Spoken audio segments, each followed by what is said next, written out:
We live in a world that never stops speaking. Notifications ping, conversations overlap, content scrolls endlessly. We are constantly surrounded by voices, screens, obligations, expectations. And yet, in the middle of all this noise, we feel more alone than ever. But perhaps that's because we've forgotten the difference between being alone and being in solitude. You see, loneliness is the absence of others. But solitude is the presence of yourself. Loneliness feels hollow, like something is missing. But solitude is full. It's a quiet fullness, where you meet not the world, but yourself. And yet, modern life teaches us to fear this stillness, to fill every empty moment with distraction, to avoid silence as if silence is failure, to avoid our own company as if being with ourselves is not enough. We scroll not because we're curious, but because we're uncomfortable. We talk, not always to connect, but sometimes to avoid listening to the voice within. But what if solitude is not a problem, but a path? What if the stillness we run from is the very place where truth waits? Henry David Thoreau once wrote, "I never found a companion that was so companionable as solitude." He wasn't glorifying isolation. He was honoring the beauty of being fully with yourself, without performance, without noise. Solitude is not disconnection, it's deep connection to your thoughts, your breath, your being. It is not the space where life pauses, it's the space where life reveals itself. So before we explore deeper, let's begin with this simple question. When was the last time you sat quietly? Not because you had to, but because you wanted to. Solitude is more than just a physical state of being alone. It's a psychological terrain, quiet, vast, and often uncomfortable. In solitude, something strange happens. The world fades, and your inner voice begins to speak. Not the voice of the ego, not the voice that's shaped by what people think of you, not the voice that performs, posts, or pretends, but the voice that has always been there, beneath the noise, your true voice. But most of us don't really know how to hear it, because in everyday life, we rarely give it space. We're taught to keep moving, to stay busy, to stay plugged in. But the moment we enter solitude, real solitude, where there are no screens, no roles, no reactions to manage, the silence becomes loud, and in that silence we feel restless. We begin to notice the emotions we buried under routine. We hear echoes of fears we never named. We remember the version of ourselves we abandoned just to belong. And that's the secret nobody tells you. Solitude is not always peaceful at first. It can be agitating. It can bring discomfort. It can even feel like grief. Because solitude removes the mask and shows you the self that the world forgets to see. But don't turn away, because behind the discomfort lies something powerful, clarity, healing, and sometimes the rediscovery of a strength you didn't know you still had. Solitude is like a mirror, just like dreams. It doesn't show you who you pretend to be. It shows you who you are and who you have the potential to become. In the mirror of solitude, you meet the parts of yourself that crowds helped you forget. The child who once believed in wonder, the artist who used to imagine freely, the quiet witness within you, who always knew what mattered. So the next time you find yourself in solitude, don't run to fill it. Sit with it. Feel it. Because what feels like emptiness at first may just be space. And space is where truth begins to rise. Since ancient times, when souls longed not for answers, but for understanding, they turned not to the world, but away from it. Mystics, sages, saints, and seekers, they all found the sacred not in the crowd, but in the quiet. Buddha sat alone beneath the Bodhi tree, not surrounded by disciples or scriptures, but by silence. And in that stillness, awakening happened. Jesus wandered into the desert, not to escape others, but to face himself, to meet the deeper truth that only solitude can show. Lao Tzu, Meister Eckhart, Rabia, Rumi, Ramana Maharshi, from mountains to forests, to caves to empty rooms. The pattern is the same.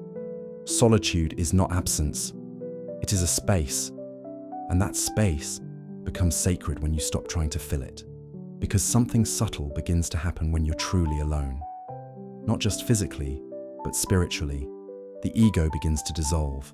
The part of you that performs, protects, explains, and defends, it softens. And in its place, something older, something essential begins to rise. Your essence, not the version of you the world sees, but the one that was there before you were named. In solitude, the soul is no longer interrupted. Its voice becomes clearer, its longings sharper, its silence deeper. Albert Camus once wrote, "In order to understand the world, one has to turn away from it on occasion." But solitude is not about rejecting the world. It's about returning to it transformed. True transformation doesn't happen in noise. It happens in the unseen pause, in the sacred hush between who you were and who you're becoming. Solitude is the womb of awakening. In its darkness, your inner vision sharpens. In its emptiness, the truth becomes audible. And in its stillness, your spirit remembers its source. So if you seek the eternal, if you long to awaken, don't be afraid of the alone. Because in the solitude of the soul, everything unreal begins to fall away. And what remains is you. There is a reason why the world's most profound thinkers, poets, and philosophers often disappear for a while. They walk into forests. They stay up through silent nights. They sit by windows, writing nothing, until something stirs. What they're seeking isn't inspiration. It's silence, because silence is not empty. It is full of things waiting to be heard. Solitude, when embraced, becomes more than absence. It becomes a womb for creation. In solitude, the clutter of other people's voices fades, and what rises is your own voice.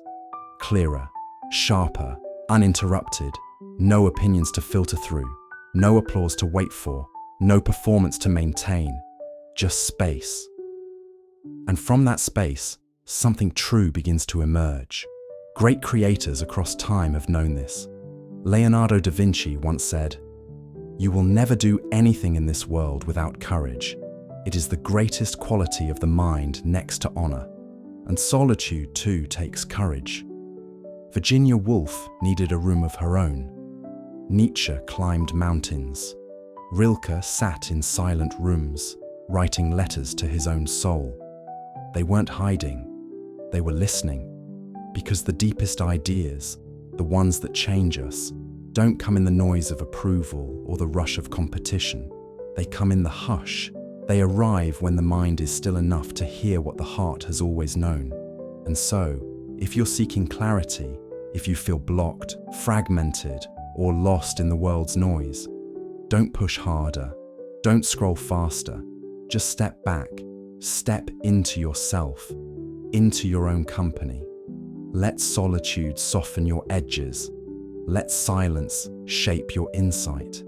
Because when you stop performing for the world, you finally start listening to your soul. And in that sacred space of aloneness, your most authentic voice begins to speak, not for attention, not for applause, but as an act of remembering who you are when no one is watching. Solitude is often misunderstood. It's seen as emptiness, as something missing, as a void to be escaped. But in truth, solitude is not a punishment. It is a gift, a rare and sacred space, where you are not required to be anything, not expected to say anything, not pressured to perform, please, or prove. In solitude, you are not alone. You are with yourself. And when you stay long enough in that space, something begins to shift. The discomfort settles, the silence softens, and what remains is something quietly beautiful: presence.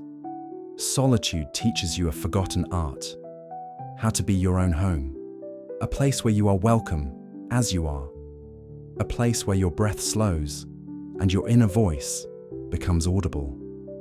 Because when you stop seeking the world's validation, you begin to feel your own truth. And often, it's not loud, it doesn't shout, it whispers in stillness, in slowness, in silence. In solitude, you don't become less connected to life. You become more connected to its source.